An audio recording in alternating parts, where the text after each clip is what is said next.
Hey, welcome back to Sunken Media, folks. This is the fourth in a series where I am examining the horror movie death scenes that haunted me as a child and then turned me into the horror fan I am today. Now, today is a bit of a cheat because nobody actually dies in this scene, but it frightened me so much as a kid. Back in the days when I was young. And the villain is so good in this. Oh, yeah? Yeah. That I'm including it. So this is my non-lethal choice for the kills that got me into horror.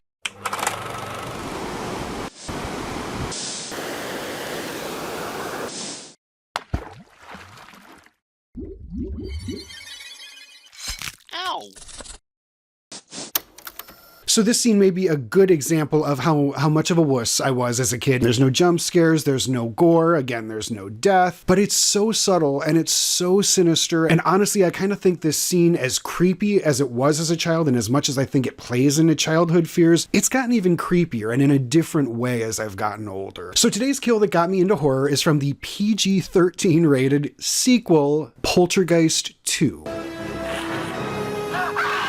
I know what you're thinking. The sequel? But honestly, as a kid, Poltergeist 2 scared me a lot more than the original. And it's all because of two words. Reverend Kane. So that's what he calls himself now. Alright, so there are going to be some slight spoilers ahead. The movie probably isn't considered a must-watch, but this performance is well worth the experience. I'm glad to have this opportunity to talk. Now, the Poltergeist franchise helped a lot of 80s youngsters get into horror, but Reverend Kane didn't show up until that second one. And he only appears in it for a few brief scenes. He is played to absolute perfection by actor Julian Beck, who sadly was actively dying of stomach cancer while these scenes were being shot. And the film itself was released after his death. But his brilliant performance left an indelible mark on my psyche, and those few scenes have stuck in my head for decades, and he will always be one of my favorite horror villains of all time. Now, his first scene, which is very brief, it just kind of sets up the threat that he embodies, but it's incredibly effective. The Reverend meets young Carol Ann while she's out shopping with her family, and this very much tied into a lot of the fears that I had as an 80s kid. You would constantly see stories on the news of kids that went missing or were abducted from various shopping centers, just, when their parents turned their backs for just a couple minutes. And that was a very real fear that I had as a kid, and this very much tapped into that.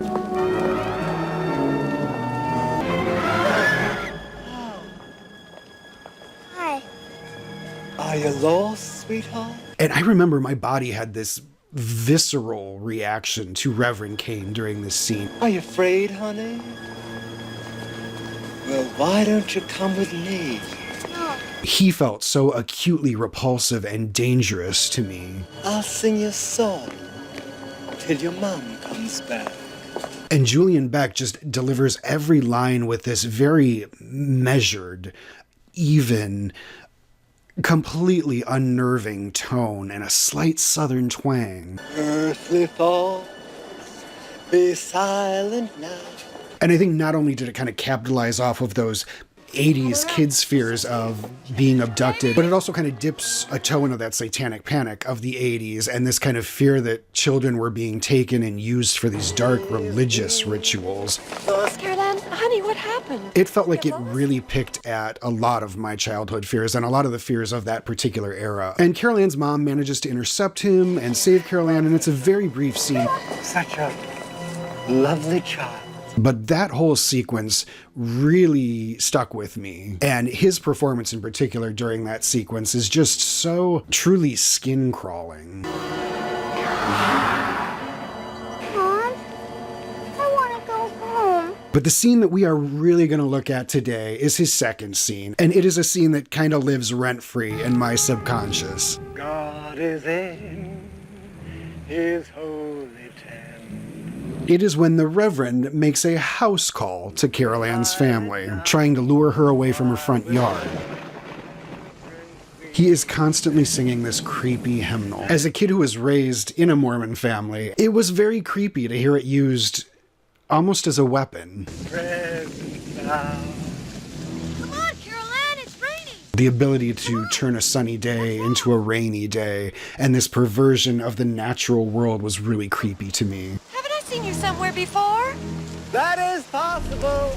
I get around. I love getting around. And again, there's such an intentional and steady way with which he delivers every line. Love talking to people, even on a rainy day. It's almost as if he's trying to do an impersonation of a good person. But I'm a creep. It comes off as insincere or choreographed. It's deeply unsettling. Hi. Hi. And the whole time he's very clearly interested in Carol Ann specifically. I remember your little angel here. Allow me to introduce myself. Henry Kane. What I sell is free. Mind if I come in and talk to you about it? And for the second time now, his presence seems to be making Carol Ann physically ill.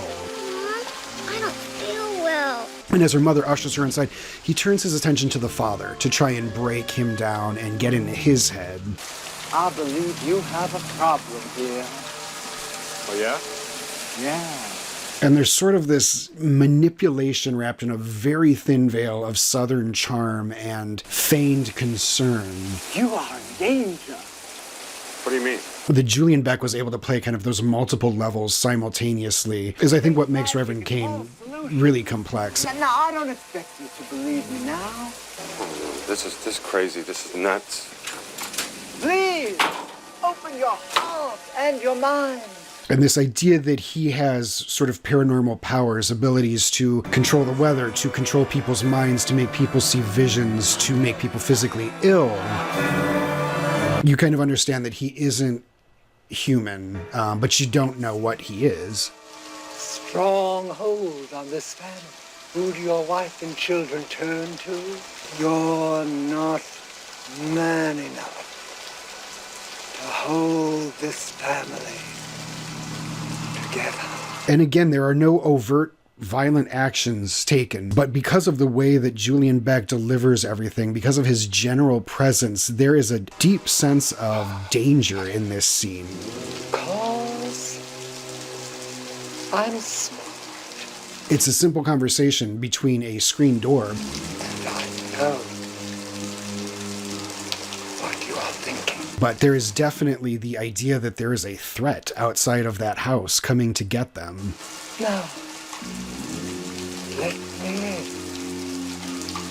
And let's talk about it. And the camera work gets slowly kind of closer and closer. Let me in. Carol Ann finally kind of breaks that. Daddy? You're gonna die in there.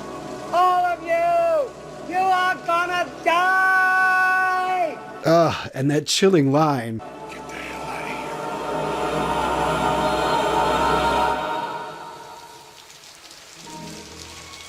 Sorry to see. And then that quick turnaround, that sort of drastic change in mood. It just again seems so manipulative and so unnatural. Pleasure visiting with you.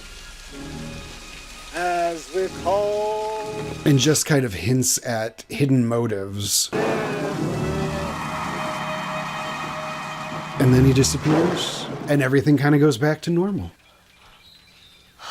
All right, so we are not dealing with any deaths, any physical violence, but let's break down why this scene, I think, is still so creepy and definitely was creepy to me as a kid. Earthly thought. Just like every other scene in this series, there is what I would call an anti-horror setting. It is a sunny, quiet afternoon in the suburbs, and, you know, she's playing in her own front yard with her family nearby, and it makes it feel like nowhere is safe.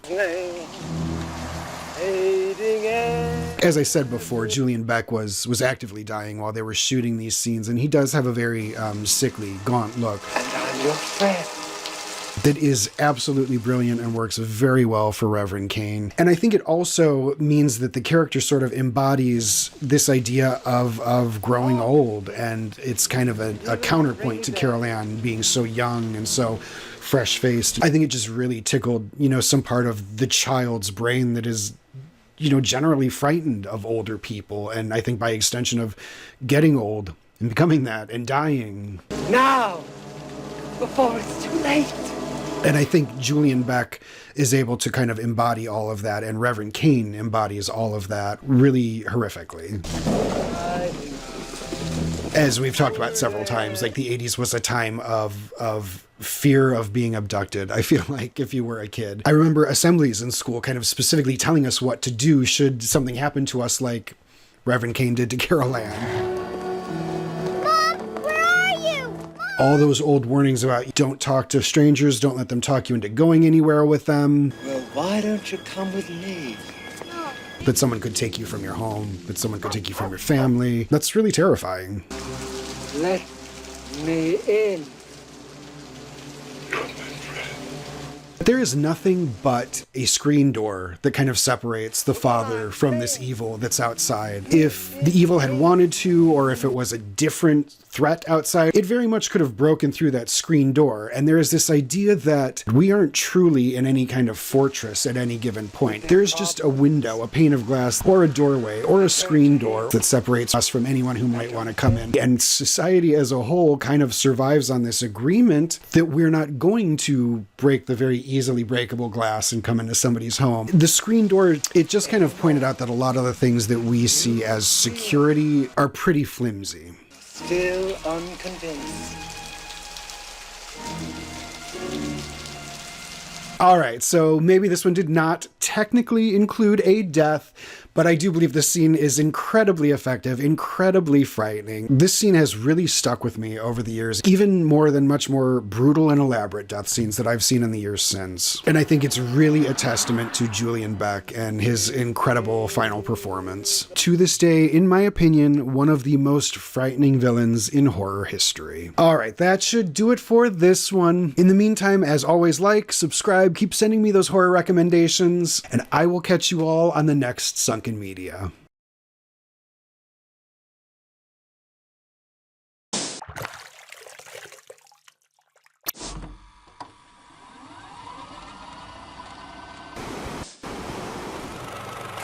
God is in his holy temple.